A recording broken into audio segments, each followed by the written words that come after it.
I'm here to talk to you today about PEG tubes and their feeding instructions.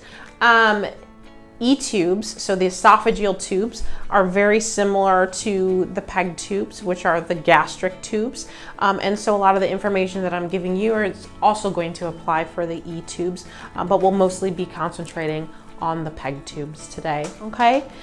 So this is a PEG tube. This is what they look like. And if you look here, this is the part that is inside of the body. So the PEG tubes go into the stomach wall, coming out of the left side of the body. And inside of the stomach wall is this little flexible disc. It's covered in plastic and it's kind of like a sponge material. And this helps to keep the PEG tube in place inside of your pet's body, and it looks like that when it's inside. And this disc, when we do remove them, is able to collapse down and pull out really easily. So they're very, very handy. And then on this side is the part that goes on the outside of your pet's body. And you can see the 4 little holes right here. There's usually sutures there to hold them to your pet's skin. And then you've got the attachment piece here. You've got the tube itself, and here's a clamp, the rest of the tube. And then at the very bottom are the ports. We've got 2 small ports that open just like this. And then 1 large port for a larger bore syringe, if I can get it open. Oh, there's the small one. Now let's see if I can get the big one open. Ta-da! And so then there's the bigger one. All right, let me put these back together.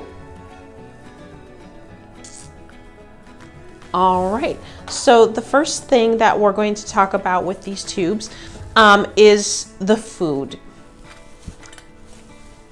Typically, when we have PEG tubes, we do send you guys home with a food like this. It's Hill's AD. It's a nice soft pate food, so super easy to go through the tube. Some pets are on special diets, especially if they're kidney diets or something like that. And if your pet is on a special diet, a lot of those are a little bit thicker and don't fit through the tubes as well. So what we have you do is mix it with a predetermined amount of water and put it in a blender. Blend it on down till it's about this consistency, and then it works beautifully. So whatever diet your vet has you guys on, please make sure that we're staying on it. And so the first thing that we're going to talk about is how to fill your syringe for the feeding with the food.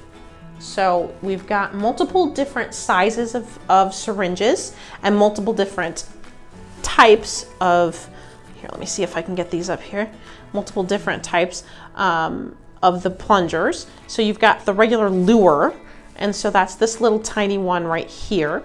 And then you've got the catheter tip syringe, which is the big one here. The catheter tip does help a little bit with giving foods like this Hill's AD, just because it's bigger and it allows you to go a little bit faster and a little bit easier with the food, whereas this is a little bit slower. So these are usually good for water. Either one will work. And again, we give you multiple sizes, and it all depends on how much food you're going to be giving. Your vet will give you a whole chart of what amounts of food that they want you to feed, what type of food, and at what times. So you'll get that on discharge. And so let's talk about filling these up.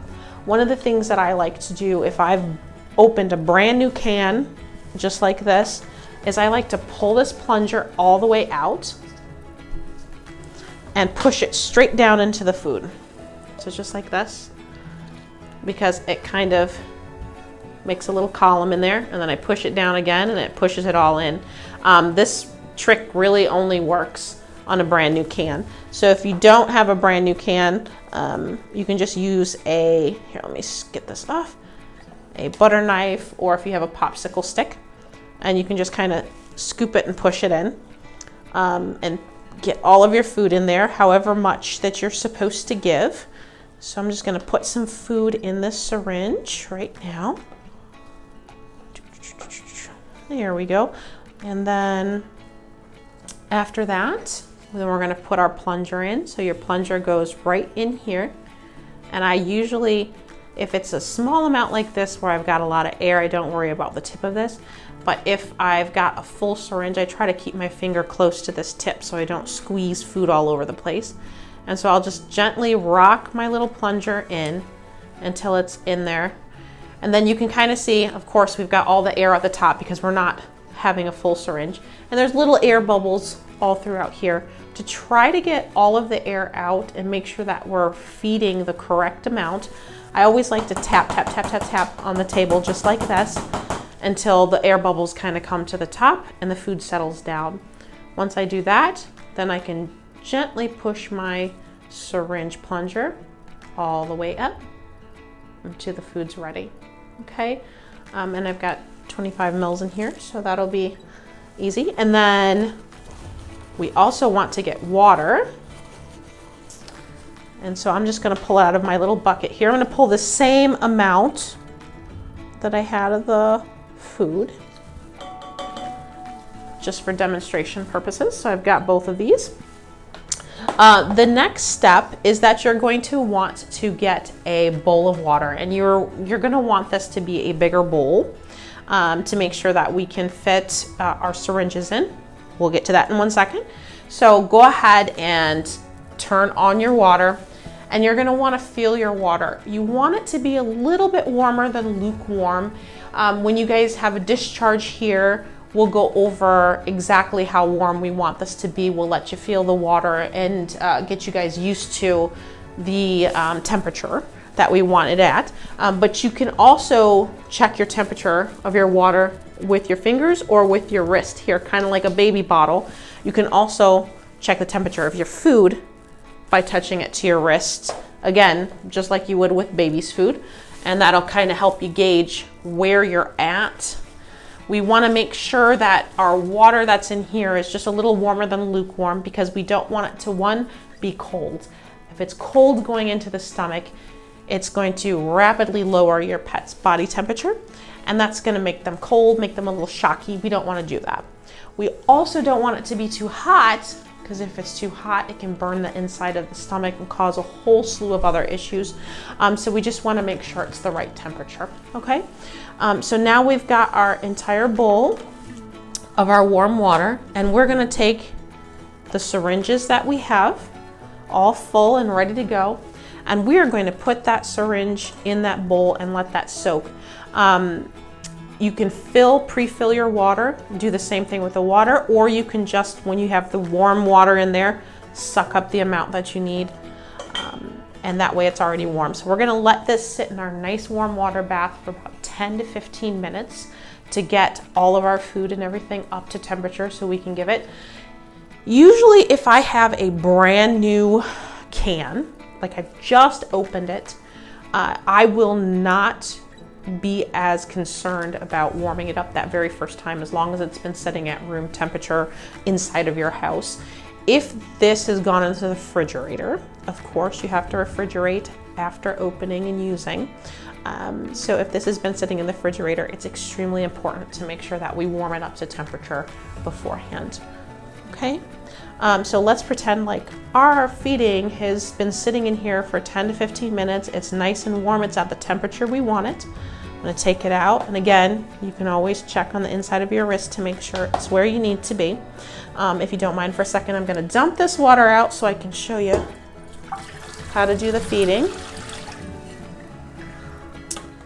All right, and so here's our tube again, and remember, this part is inside the body, so I'll show you how the food kind of comes out of this. And this is where our fancy clamp comes into play, because anytime before we do any feeding, we want to make sure this is all clamped off. After we do the feeding, we want to make sure this is clamped off because we don't want anything coming out of the tube and getting all over everything. So we've got our clamp clamped off. First thing we're going to do when we give a feeding is we're going to flush the tube with water.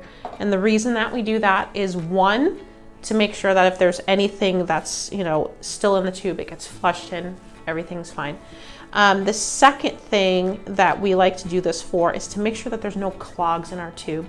If there are clogs in our tube, then we need to use probably about 1 ml of a carbonated beverage. And I think in our discharges we say to use Coca-Cola. I know it sounds funny, bear with me here. And you'll pull 1 ml of that into your syringe, and you'll open this up and you'll put that in just like I'm going to show you on how to put things in. And then you'll close it up, let that sit for 10 to 15 minutes, and all the carbonation in that Coca-Cola or Sprite or whatever you use should help to break up the clotting in there and allow food and water to pass through. So that's one of the most important things to make sure that you're checking when you're doing the before feeding flush, is that we have no clogs. All right, and so let's go ahead and pretend like we're giving our pre-feeding water. I always like to have this clamp off and bend this a little bit, just because I'm always a little bit nervous about stuff coming back at me, but the clamp really should be enough. So then we're gonna open one of our ports. Doesn't matter if it's this one or this one. You're going to push your syringe on. It just pushes right on gently. And then I usually undo the kink I've put in and then undo my clamp, and the water should flow nicely through. Okay, and usually the doctors will tell you to give 5 or 10 mils. It will be in your discharge instructions of water before starting a feeding. Okay, and then now I'm going to go ahead and clamp this off, undo this, and then I can start my feeding. Let me close this up because I'm going to use the big port now for my bigger syringe. Ah, so slippery. All right, so now I've got my big syringe. I'm going to go ahead and put that in. I'm going to undo my kink, undo my clamp, and then you want to go ahead and feed nice and slowly. A big syringe like this, 60 mils, even 35 mils, should take about 10 to 15 minutes to do the full feeding from start to finish. And we want to make sure that we're definitely going really slow with this. And the reason is because the stomach, being a muscle, likes to keep its shape. And here, I'm going to set this down for a second so I can show you a little demonstration. It likes to keep its shape. So the stomach wants to be in its normal shape. As you're adding the food, if you're going nice and slowly, it'll come open like this and stretch out, and it'll be happy and it'll adjust. If you go too fast, you go like this to the stomach's first reaction is to go, woo, like you just pushed so much in there. And so what's going to happen is the food that you have put in there is gonna try to come out because the stomach just squeezed down. Well, you've got a syringe on your tube, so the only other place for it to come out is through the mouth. And so that's when you'll wind up having your pet vomiting. So we definitely want to go slow so that we can avoid that vomiting. If you're feeding and you notice that your pet starts to lip smack, or they start to like dry heave or even up to vomiting, I want you to stop, wait a few minutes, and then go back and start feeding even slower than you were.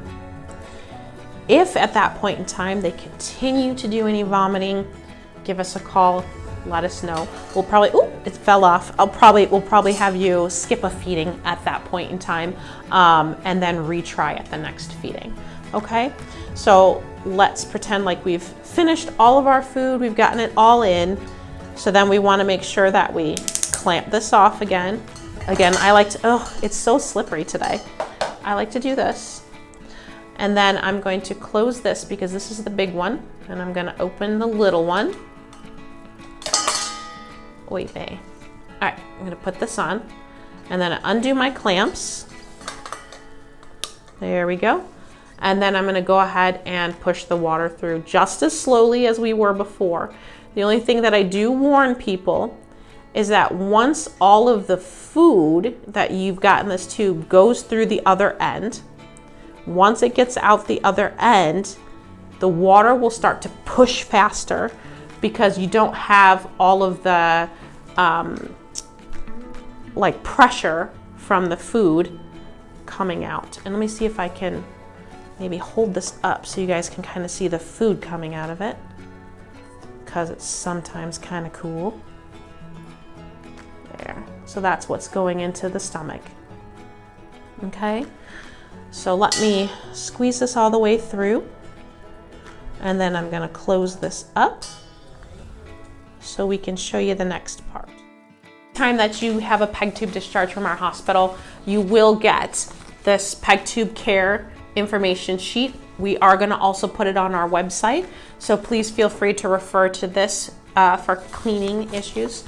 We also will have a sheet that goes with you that gives you the amount of food that you need to be feeding, how often, and for how long.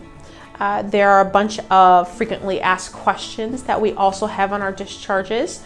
It's a little bit too much to go into for this talk, but we do have it on our website, and we also have it on our discharges. So if you guys ever have any questions, we're here 24 hours a day. Please feel free to give us a call. Take care.